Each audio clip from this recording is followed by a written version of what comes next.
वसई विरार महानगरपालिकेच्या प्रभाग समिती सी चे घनकचरा व्यवस्थापन अधिकारी अविनाश गुंजाळकर यांच्या निष्क्रियतेवर संताप व्यक्त करत महाराष्ट्र नवनिर्माण सेनेचे विरार विभागाध्यक्ष दिनेश अहिर यांनी त्यांची खुर्ची उचलून नेण्याची घटना घडली आहे।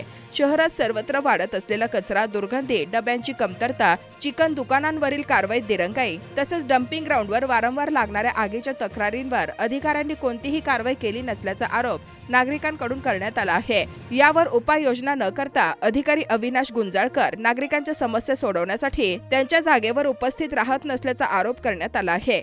या निष्क्रियतेच्या विरोधात संताप व्यक्त करत मनसेचे दिनेश अहिर यांची थेट अधिकाऱ्यांची खुर्ची उचलून नेण्याचा प्रकार केला। त्यांच्या म्हणण्यानुसार आम्ही अनेक वेळा निवेदनं दिली, पण अधिकारी ना नागरिकांच्या भेटीसाठी उपलब्ध आहेत ना त्यांच्या समस्यांसाठी, त्यामुळे आम्ही ही कारवाई केली।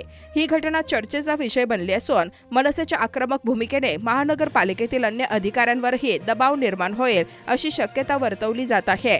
महानगरपालिकेच्या अधिकाऱ्यांनी यावर अद्याप कोणतीही प्रतिक्रिया दिलेली नाही।